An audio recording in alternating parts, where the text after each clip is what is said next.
Hello, everybody. Welcome back to another episode of the Levi Nordic podcast. Today, as you saw by the title, we were talking about taming the tongue. It's a very important thing in the Bible because a lot can come from the mouth, evil, uplifting, anything. And it also preaches the good word of God. So we're going to be talking about today. Also, I missed last weekend because on Sunday or Saturday, I sprained my ankle, so I couldn't walk. And it really hurt the first couple of days, so I just was resting in my bed, icing it, you know what I'm saying? But Christmas came around, and then I celebrated with my family, so I missed last weekend's podcast. I'm sorry about that. I hope you guys all had a Merry Christmas, though. And yeah, let's get into it. The first verse we're going to be reading in the ESV version of the Bible. So if you want to go to that, you can. 1 Peter 3:10. 1 Peter 3:10. I think I have it highlighted. 1 Peter 3:10. Okay, here it is. For whoever desires to love life and see good days, let him keep his tongue from evil and his lips from speaking deceit. Let him turn away. Well, this is 11. I'll just read 10. Yeah, verse 10. Whoever desires to love life and see good days, let him keep his tongue from evil and his lip from speaking deceit. Pretty much what that's saying is if you desire to love your life and, to see good days and continue with your life and find out what your true potential is, I guess, and follow get the full meaning of Jesus Christ. It says right here, this isn't the only thing you have to do this, by the way. Whoever desires to love life, let him keep his tongue from evil and his lips from speaking deceit. So Peter's saying right here, if you want to love your life and see your good days, 1, keep your tongue from speaking evil, speaking deceit, and your tongue from evil. So don't, speak evil upon people, say certain things and speak deceit and all these things unto other people, or even if it's in your mind, even if you're just thinking something, keep all of it from evil, and you'll see good days. I think that one's kind of hard to explain because it's just like it already explains it in the verse, but it's also a very powerful verse. And I wanted to add that one because it's amazing. I think it's so cool and powerful because it's so simple. Don't speak evil and you'll see good days and you'll love life. Colossians 4:6. Some of them I'll flip to the verse, but some of them I have in the notes because I'll be flipping back and forth and it'll take too long. Colossians 4:6 though. Let your speech always be gracious, seasoned with salt, so that you may know how you ought to answer each person. That one's all like okay, when I do this research like before the podcast, I look at some of the verses I find in the Bible, and like I go back to them and highlight them, but some of them I haven't read yet. Like a lot of these are in Proverbs, and I haven't read that yet because I haven't read the Old Testament. I'm on the New Testament, but these are just like they're all just about the tongue. And it's I was seeing them yesterday. I was just like these are amazing. Anyways, sorry, I keep being off track. Let your speech always be gracious, seasoned with salt, so that you may know how you ought to answer each person. So that's pretty much saying be slow to speak, quick to hear. I mean, not really quick to hear, but slow to speak. So let your speech always be gracious. Pretty much saying don't just listen to people and then instantly blurt out an answer you think is right or correct, and maybe look back on the Bible on how to answer somebody if they're struggling with something, or if they're sinning and you see they're sinning, like cussing or something, and think back on the Bible, find something in the verse or pray to God to give you a right answer to answer this person. Season it with salt. Season your answer with salt. Meaning don't instantly just, go out and give somebody an answer and just immediately, tell them how it is or tell them what you think is right. Just season it with salt and let your answer always be gracious. Let your speech always be gracious.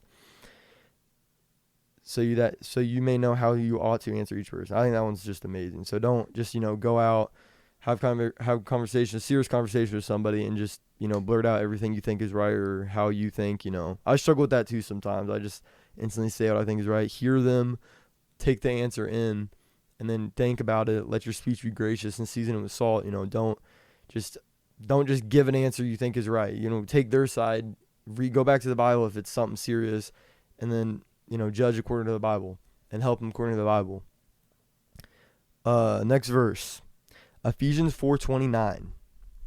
Let no corrupting talk come out of your mouths. I think all of you guys have heard this one before, but it's very powerful. Let no corrupting talk come out of your mouths, but only such as good for building up as fits for the occasion, that it may give grace to those who hear.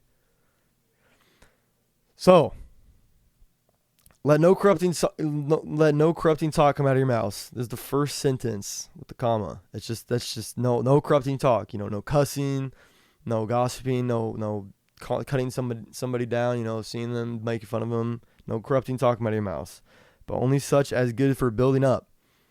So if you're talking to somebody, even if it's a joke, I know a lot of people have friends and they joke around with each other and call each other names, which is, I used to think I was fine. I used to do it all the time.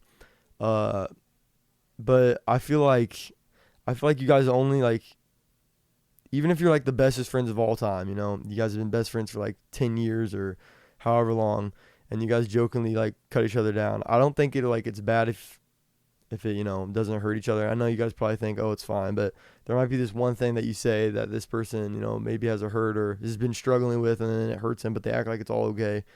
Even if that doesn't happen, I still think you should just only talk to upbuild somebody and uplift somebody. And especially if it's not your friend, if it's a random stranger on the street, hey, you look good today. They might think it's really weird. They might be like, why is this guy complimenting me? I have a boyfriend or I have a girlfriend. I just think the words that come out of your mouth always uplift people, and it always makes people better. If you're using, gracious talking, if you see somebody on the sidewalk, compliment them and say your hair looks good or anything. You don't even have to do that, but if you're gonna talk to somebody, let it be uplifting. Don't let it cut people down. Even if they're cutting you down, let your words be uplifting, because then they'll just be like, why is he being nice to me if I'm being rude to him?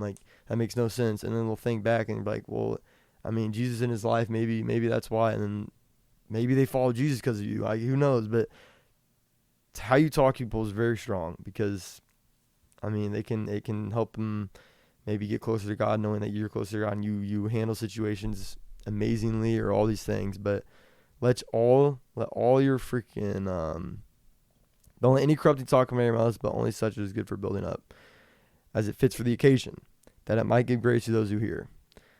Proverbs 10:19. I think the rest of these I just have on my notes because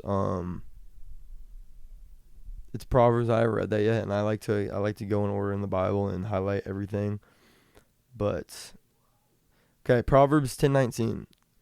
When words are many, transgression is not lacking, but whoever restrains his lips is prudent. This also means, because a lot of words people might not know what they mean, it pretty much means sin is not ended by multiplying words, but the prudent hold their tongues. Great example for this. If you're having a conversation with somebody and then it stirs up and you guys get in a big argument and you're going back and forth bickering at each other, sin is not ended by multiplying words. So what that means is if somebody's screaming at you in your face and you're just sitting there and you're just like, oh, I'm gonna scream and cut this person down with these things that he did to me earlier this week or right now he just said to me. Sin, it's not going to end. Sin does not end with you multiplying words. So if someone's bickering at you, you bickering back is not going to end that.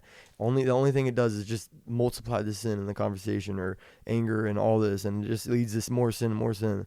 So it's not ended by multiplying words. But whoever restrains his lips is prudent. So if somebody's screaming at your face and you go, okay, Bible, think about the Bible, Levi. And you go, I need to restrain my lips. That keeps pure and it ends the sin. Somebody screaming at your face, cussing at you. Maybe it's your family, maybe it's your friends, anything, anybody, any stranger on the street. Maybe they just have a bad day. What are you looking at? Or something like that. Or something, and then they just start screaming at you.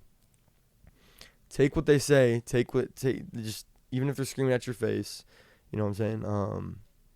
Just take it. Maybe this is even hard for me. So saying this, I have to work on it too. But I've been getting really good with it. But if somebody's screaming at your face, power of the tongue. Those who seal their lips are prudent. So just don't respond. Maybe just agree with them. Just say okay, and then just don't say anything else. Don't stir up the argument. Stirring up the argument, all it does is cause sin. Doesn't end sin. So just maybe just sit there and just be quiet. Maybe just don't speak, don't respond. They might be even more mad at that, but just don't respond. And it ends sin. It ends the sin right there. So that one is very powerful. Keep your lips sealed, and it'll end the argument, in the sin. Even if they're screaming at you, just stay calm. Don't respond with even more anger and more words. Multiplying your words causes sin. Proverbs 15:4. A gentle tongue is a tree of life, but perverseness, I don't know if I'm saying that right. Perversiveness, I think that's it. And it breaks the spirit. So your tongue, it literally says right here, a gentle tongue is a tree of life, a gentle tongue. But perverseness, I'm saying that completely wrong. I'm sorry, guys. That is just what the verse says, and I can't change the word. But perverseness, and it breaks the spirit. I think it means perverting something. I think that's what that means. But I cannot say that word. That is... Anyways, a gentle tongue is a tree of life. I'm just going to say pervertness. I don't know. But pervertness, and it breaks the spirit. So if you have a gentle tongue, I think that one kind of speaks for itself. But if you have a gentle tongue, it's a tree of life. But if you stir up some bad stuff in it, like cursing or anything, all it does is break spirit. Maybe your spirit and other people's spirit, but it breaks spirit. Okay, and I always go back to arguing, because that's like that's when you need to think, when to use your tongue like righteously and all this stuff. But if you have a gentle tongue, slow to speak, quick to hear. Don't multiply words and cause sin. If you have a gentle tongue, it's amazing. It's the tree of life. It said. It literally says it's the tree. It's a tree of life. But if you use it in the wrong way, it breaks your spirit. Your spirit, somebody else's spirit, everybody's spirit that you talk to that is unrighteous or bad. It breaks spirit. So use your tongue righteously. Matthew 15:11. I'm actually going to go to this one because I want to. I like finding verses. I like searching them through the Bible. Matthew 15:4. I can't wait to reread the Bible. It's going to be so fun. Okay. Jeez. All right, Matthew 15:4. For God commanded, honor your father and your mother, and whoever reveals father or mother must surely die. But you say, if anyone tells his father or his mother, what would you gain from me is given to God. Actually, I think that's I don't know if that's the right verse. What was it? Oh, Matthew 15:11. Okay. I'm sorry, guys. 15:11, not 15:4. But yeah, honor your mother and father. But 15:11. My fault, guys. It is not what goes into the mouth that defiles a person, but what comes out of the mouth, this defiles a person. So it's not what goes into the mouth that defiles a person, but what comes out. Pretty much saying, the way I take this verse is, I just look at it as like, well, I kind of like just take the first part light. What goes into the mouth doesn't defile a person, but what comes out, as like, maybe this sounds so stupid, but the food you eat. But the part that I like to focus on in that is a person, but what comes out of the mouth, this defiles a person. So if you're constantly speaking righteousness upon people, complimenting people every day, talking to people, loving people with your mouth and your tongue, by talking and saying all these amazing things to people, and I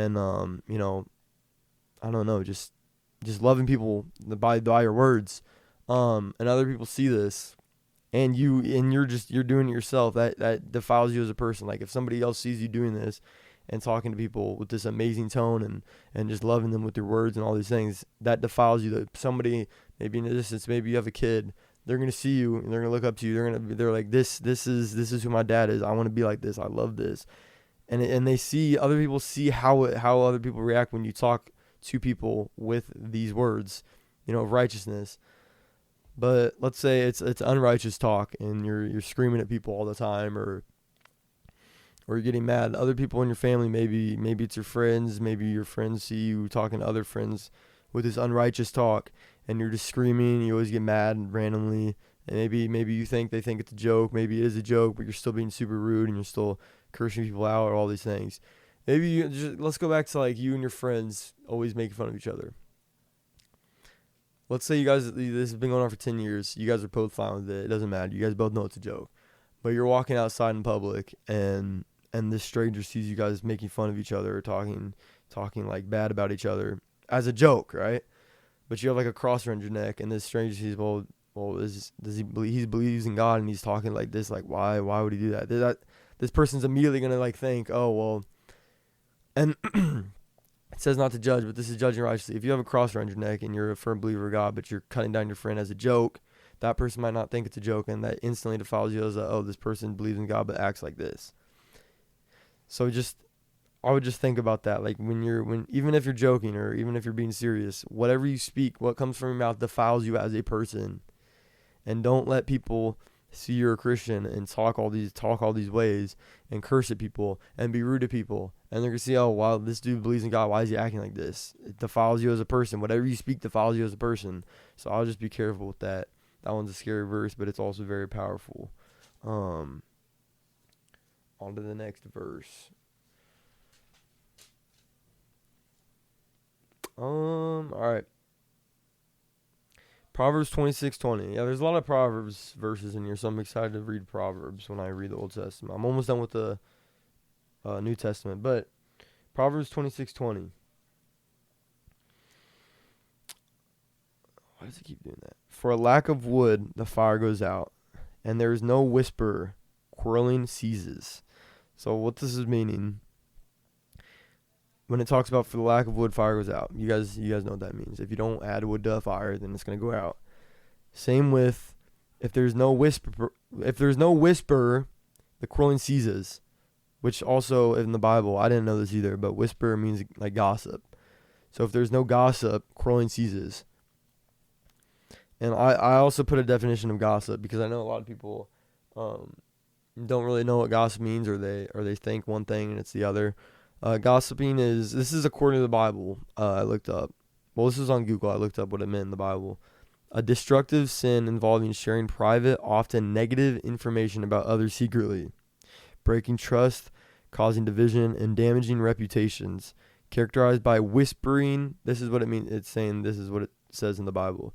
Characterized by whispering, tale-bearing, and sowing strife, often stemming a deceitful or malice heart.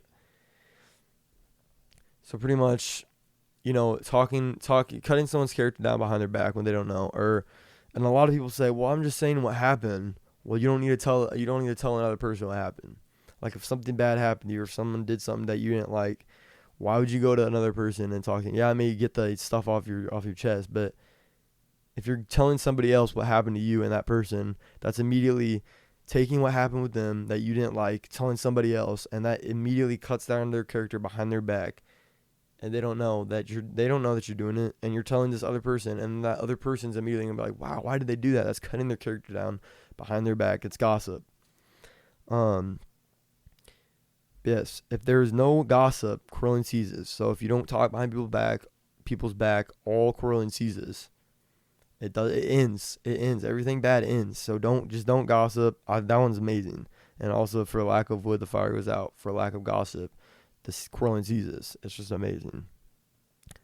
Proverbs 12:18 through 19. There is one whose rash words are like sword thrusts, but the tongue of the wise brings healing. Truthful lips endure forever, but a lying tongue is but for a moment. These are just amazing. Like these Proverbs ones are freaking so cool.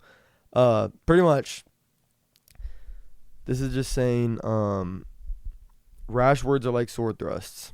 So bad words, all these bad talking, unrighteous talk are like sword thrusts. It stabs people. It leaves damages on people.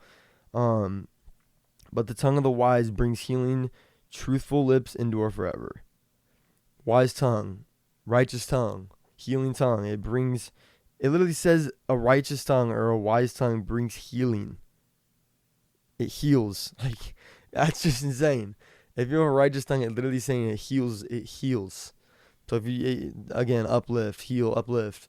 So if you're talking to somebody, a friend and they're having a bad day and you're just talking nicely to them, or maybe they're not having a bad day, maybe they're having a good day, you still talk nice. You should always try to talk nice to people and uplift people with what you say. It says it brings healing. It's so amazing. Um, but yeah, and then it also says truthful lips endure forever. Also be truthful. That's also, I think a podcast I'm gonna do about lying and being truthful. But truthful lips endure forever. So speak the truth. Don't lie. The evil always comes to the light. But truthful lips endure forever. But a lying tongue is but for a moment.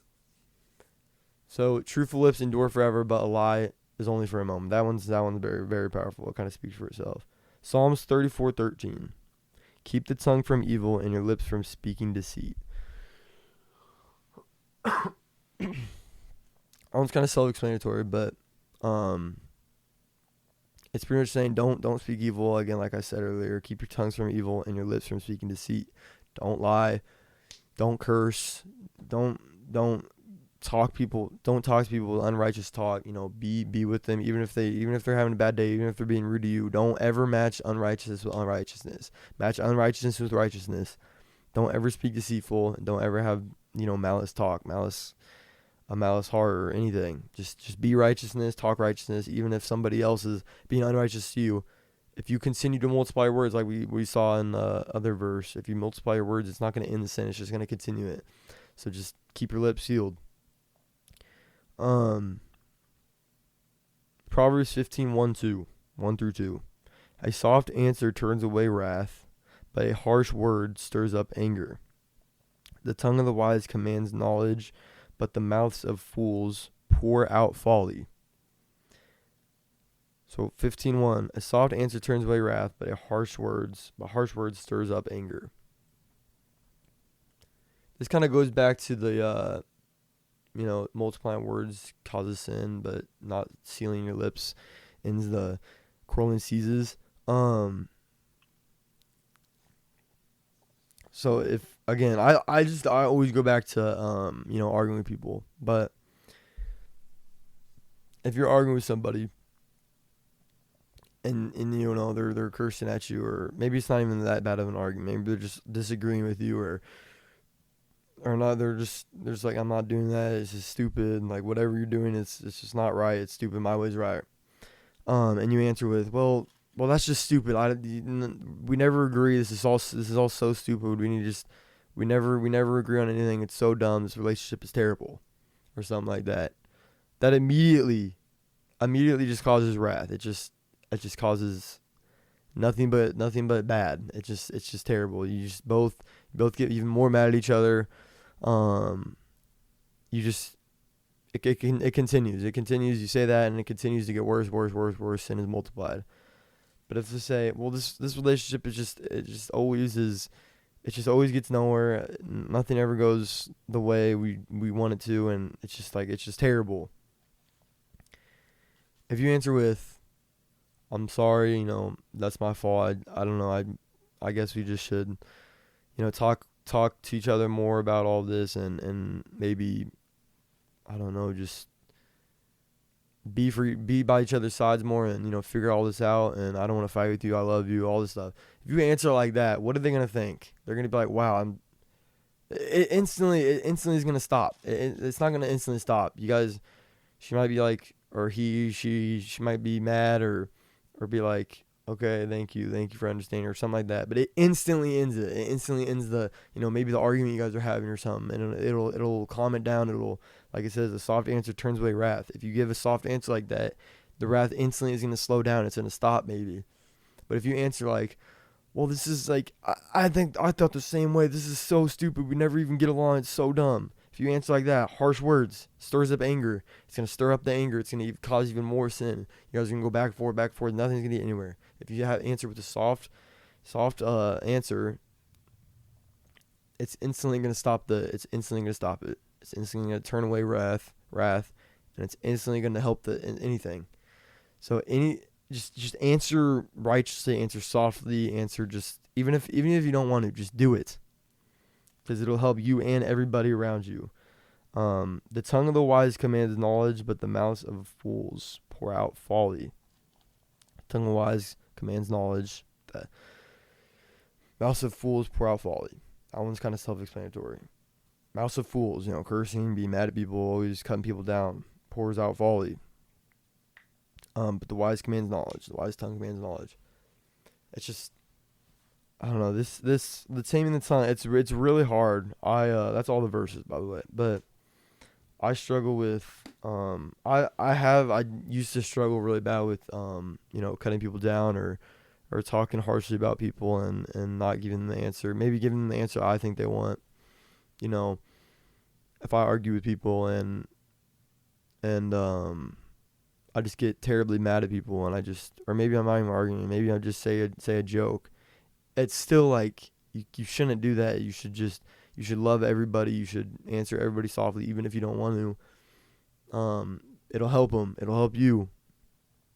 If you answer angrily and stir up anger with multiplying words and multiplying sin, all that's gonna do is cause diversion between you and this person or all this stuff. But I think a lot of people with the friends thing, like jokingly cutting each other down. I think that's fine. But I still don't think you should do it. Because some people there's stuff brought up that the person says is a joke, and maybe your friend takes it as a joke or says or act like they take it as a joke, but deep down they're like, wow, that I forgot about that. That really hurts or something like that. But I just want you guys to take away from this podcast on arguments with people. Cursing, don't curse.